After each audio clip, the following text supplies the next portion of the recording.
Hello and welcome to the Posers Podcast, the place where we skip the fluff, say the quiet parts out loud, and dig into what really matters. This is where photography, psychology, and business collide. I'm Jody, your host, and I'm bringing you my raw takes, hard wins, and a whole lot of unfiltered honesty about what it takes to build a photography business that actually connects and makes money. So ladies, grab your headphones and get your tits up and your ears open because we are going to build something really incredible together. Hello, and welcome back, my beautiful posers, to another entirely entertaining and maybe surprisingly also educational episode of the Posers Podcast, because honestly, who knew? Who knew that I had 36 weeks in me? And we could have made a baby by now. Our podcast is completely viable to the outside world because we made it to 36 weeks, okay? Last week, I talked about my ever-growing infatuation with Ed Geen. The man he can do no wrong for me. I mean, sure, he murders humans, but you want to know what? It doesn't really give me the ick that it probably should for some reason. I just watched the episode of him kill those two men in the woods with the chainsaw, and I was like, you know what? They got what they deserved. Walking up into his shed like that, unannounced, while he was creating his art? He's an artiste. He couldn't be bothered. Yet here they come, just meandering on through the woods, bothering him inside of his woodshed. They could have gone and knocked on his front door, okay?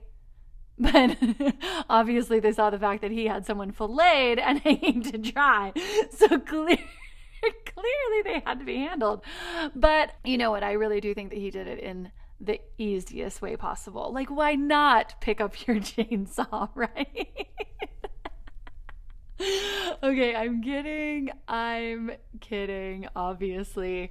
He's maybe not as adorable and innocent as I thought he was last week before I got to the Texas Chainsaw Massacre episode, but you do have to admit that his love for a lace detail at least makes him more likable than Jeffrey Dahmer, okay?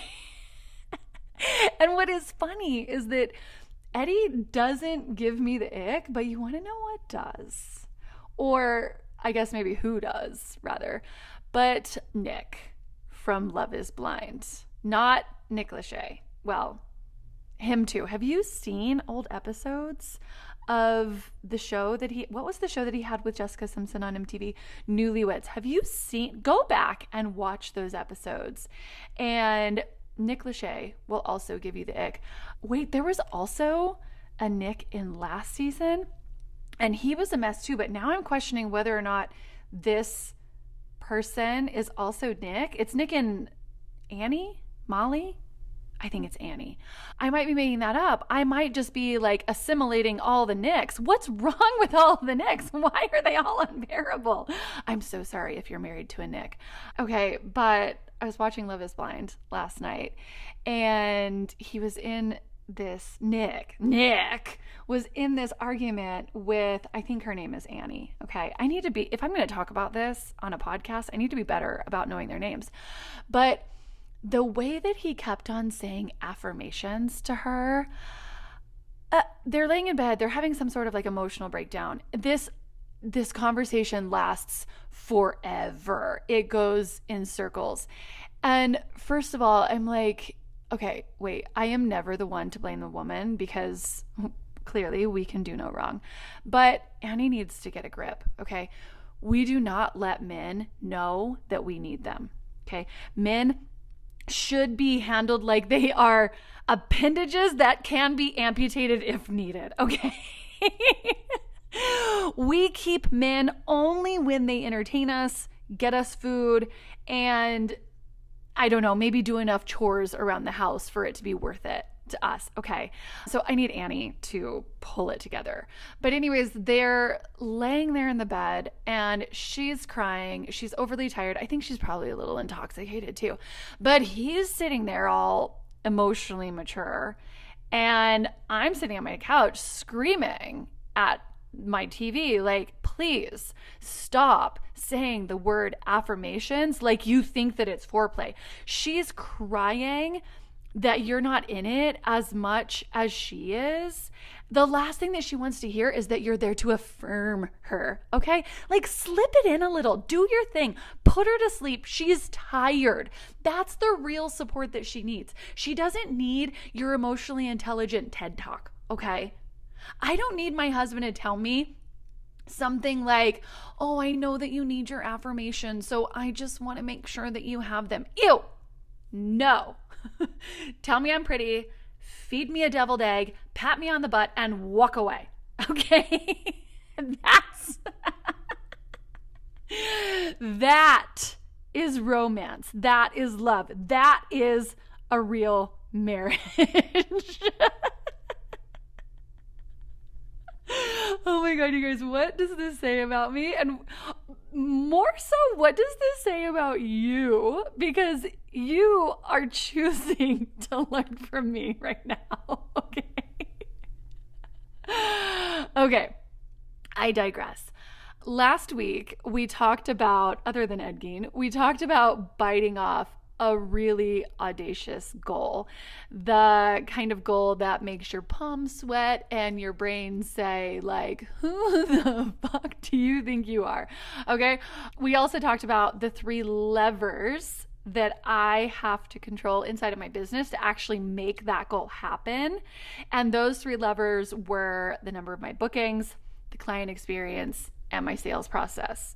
And before we dive into today's topic, which is how I launch my calendar like a product drop, I need to confess a little small something that I discovered this week whenever I was checking in on my numbers for the $200,000 challenge.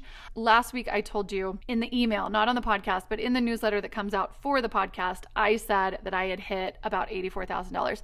Turns out I lied to you. Okay, not on purpose, but mostly just because I'm a photographer and I am not a mathematician, okay?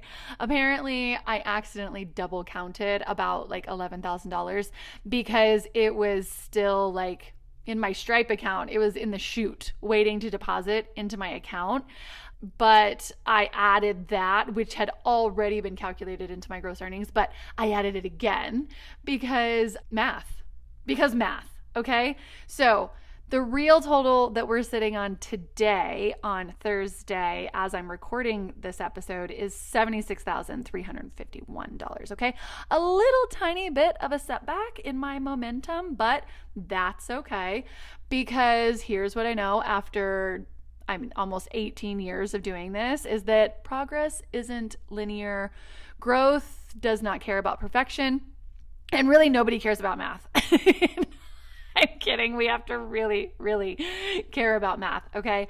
But it's not about like an exact figure. It's about the system. It's about learning to create demand instead of waiting for it. And that's exactly what we're talking about today. All right. So if last week was about what we're chasing, then this week is about how we move when we're chasing it. Let's really dive in, my little chickies. Okay, so I was just in my DMs a little bit ago talking to a photographer based in England, and she was saying to me that she was doing a workshop with another photographer. We had started to talk about the posing method and how much she was like infatuated with it and loving what the training is that she had watched on it. Okay. That's how we started to talk. But then she was saying that she's doing a workshop with another photographer, and I was stoked for her. I'm like, oh my God, who are you doing this workshop with? And especially like diving into the world of photographers over in England, I was like, oh my God, this is like a whole new world. Anyways, I can't believe I just sang on a podcast. Okay. I've got to get a grip today. Me and Annie, we have to get a grip. All right. But so she was saying that she was doing this workshop with this other photographer. I looked at this other photographer. Her work was divine, absolutely gorgeous. So I'm so stoked for her. But she said in our DMs that she was going to the workshop because she really needed to get her SEO on point and that she needed to be blogging more. And that is what the workshop was going to be focused on. And like I said, I'm stoked for her. I really am. I say it all the time that I will never bag on a system that I don't know anything about. And that system is blogging for me. I don't do it. I never have done it. Not to say that I won't do it in the future, but it's just not how I built my business. But here's the thing. It seems like that's the only way photographers are taught to get bookings. And in fact, I just heard this the other day from a photographer named Ashley, she signed up for next year's Mastermind, but she came to me saying the exact opposite, that she's done all of the blogging. She's, done the SEO keywords. She's written the 500-word blog posts about the top 5 family-friendly spots in her city and whatever, and it's not working for her. And that she's just kind of sending up prayers that somebody is going to Google, like, I don't know, family photographer in my area or something like that. And she feels like that's the Hail Mary. That's the Sunday night scaries, is like not knowing if you'll have enough to pay the bills that month. And I just, in my heart, in my soul, in my gut, in my intuition, in my insides, in all of the things that Ed Geen would love about me, I just feel like that's not a business model. That's, it's Bon Jovi. It's living on a prayer, okay? Now, I'm not saying SEO doesn't work. It works for so many photographers. I don't actually know what the nuances are regarding why it would work for one photographer and not another, but I'm also not here to dissect that because that's not what I do. Okay. I don't like to wait for clients to find me. I like to activate bookings on my time. I like to create demand instead of waiting for it, because whenever I'm ready to book my calendar, I want to know that I can flip a switch, run my system, and sell out my entire season without having to guess whether or not I'm going to be able to make my mortgage that month. And that's exactly what this episode is about, because when I open my calendar, I don't casually post like, oh, hey guys, I've got a few dates available. No, I launch my date like Apple launches an iPhone, with hype, with build up, with tension. I make it a moment. I want people lining up outside of the door. I want them wrapping around the building, okay? I learned this years ago whenever I studied that the most successful brands in the world don't wait for buyers. They train buyers. They orchestrate attention. They create anticipation. They control timing. Hermes does not beg you to buy a Birkin, okay? They just make you hope that you would ever be invited to buy one, all right? Dior doesn't do like a restock. They drop capsule collections that vanish in weeks, and then you can never get those items again. That's what makes it desirable. And so I thought, while I was studying all of this, like if luxury fashion can do that with clothing and shoes and handbags, then why can't photographers do that with photo shoots? So I stopped opening my calendar and I started launching it. My date drops are not announcements. They're events. There's buildup, there's hype, there's scarcity, there's FOMO. There's that pulse of energy when people are rushing to grab a date before somebody else does, because events are emotional. And I say this all the time, that emotion drives sales. That's the why behind the system that books me out in under 18 hours. It is not luck. It is psychology. It's intention. It is structure. Every single year since 2018, I have sold out my fall sessions on August 1st. Every single year. And not because I'm lucky, but because I engineered it that way. So the secret is scarcity. It is urgency. It is FOMOs. Those are FOMOs. It is FOMO. Those are the three levers that make humans move. Scarcity tells us there's not enough. Urgency tells us you're not going to have enough time. And FOMO tells us everyone else is doing this. If I don't do this, I'm missing out. You stack those three and you have built a freight train of psychology, okay? That's what creates movement. That's what creates momentum. That's what creates sales. But it's not just the day of the drop. It's the runway. You cannot throw a launch together and expect it to work. You have to warm your audience up. You have to prime them. You have to tease them. You have to build the anticipation. I do this in 1 full month. My mastermind students from the last round, some of them did it in 2 weeks this last August, and they still booked out their fall seasons. I like to do it with a month, okay? But, I genuinely know that it worked with a 2-week runway for those mastermind students too, because we were in the fall season. I've never tried that in the spring season. I would love to try it next year so that it's just like something that I'm constantly like testing out in my own business to see what I can pull off. But that 2-week runway worked for them because we all know that the fall season is much easier to sell than the spring season. Okay. But here's what that actually looks like, because it's not just like random posting or like quick reminders of like, oh, hey, my dates are opening. Oh, hey, August 1st. Oh, hey, set an alarm. It's not just that. It is strategy. From July 1st to August 1st, there are 27 emails going out in perfect coordination with a tag team of social media content. Every reel, every story, every caption, every email, they all speak to each other. This isn't like just some one-woman circus. Even though my social media kind of is a little like fun and unhinged, and it feels very much so like a one-woman circus, there is always strategy at play. These launches, though, they are carefully choreographed. It is a system that I've been running, refining, and training my audience on since 2018. My clients know August 1st is launch day. They wait for it. They plan around it. They set alarms to not miss it. But the most important part isn't just that August 1st date. It's the structure that leads up to it. Each week, each email, each piece of content is designed to hit a specific psychological buying factor at exactly the right time. Early June is curiosity and anticipation. Early July. Mid-July is trust building and authority. And then late July is scarcity, urgency, and emotional pulls. It's an orchestrated system with buying psychology woven completely throughout it.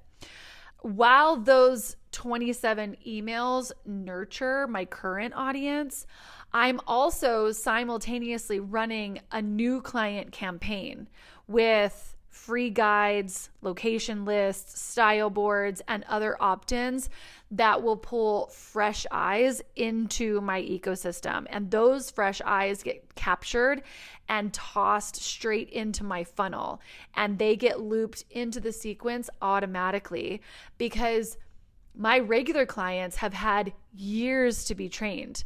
This new bunch, they need to be whipped into shape before August 1st, before the launch day ever hits, okay? So whenever that date does hit, and August 1st gets there every single year, my people aren't wondering if they'll book me. They're wondering how fast they can grab a date before they're gone. I'm not like yelling about it. I'm not begging for it. I'm just kind of sitting back, sending out the content, casually whispering like, hey, you don't want to miss this. Because every single touch point leading up to that day, it has already done all of the selling for me. The thing that I love so much about this system too is control. Control is really the entire point of the system. You control when your clients see it. You control when they're allowed to act on it. You control the energy of the whole entire launch. You control how much you want to shoot. You control how much you want to charge. And whenever you control those things, you no longer have a reactive business. You have a predictable one. So when people see that my calendar opens, they also see that half of the dates are already crossed out within minutes. They are automatically seeing sold out graphics on certain months. They see clients that are posting like, oh, just book my session. And whenever they post that, they're going to tag me. I'm posting that too. They see this all happening in real time. And that visibility creates motion. People can actually see the demand happening. And whenever they see it, they want it, because no one wants to be the person who missed it. Now, here's where most photographers mess this up, even if they are trying to launch dates. They will open the launch and then never close it. And they keep posting like, oh, hey, I have a few spots left. Oh, hey, there's still a few mini session dates left. They keep emailing like, oh, it's still time to grab your season. Oh, don't let, this go by. You can't do that. You have to shut it down, even if you still have space left. Because if you train your audience that there will always be this extended time, they'll never move fast the following year. You've basically trained them to know that your dates aren't selling like hotcakes. They're flopping. The power of a launch comes from its finality, that it's a moment. And whenever it's over, it's over. There's so much more that goes into this process, like even creating a sales page that is completely separate from your website. A sales page that never lets the client stray anywhere else, not a portfolio, not an about me section, not anywhere else for them to navigate. That sales page, it has one clear mission, just like the line that's wrapping around the building at Best Buy on a Black Friday. There is one clear mission for those people, is to go inside of Best Buy and spend money. That's what your sales page needs to do. It needs to name the problem. It needs to rub that problem in a little bit, make it hurt, make it a pain point, and then it needs to solve that problem. Now, I'm not going to hand you the how on this. The exact calendar setup, the 27 email sequence, the sales page assets, the timing, the framework, that's all inside the mastermind, okay? That's where I teach you to actually build this whole machine. But in this episode, I really wanted you to understand the why, because whenever you understand the why, you can start thinking in a whole new way, and you can stop hoping for bookings and you can start creating them. That's the difference between being found as a photographer and being chosen. That's the difference between writing blogs and running a launch, okay?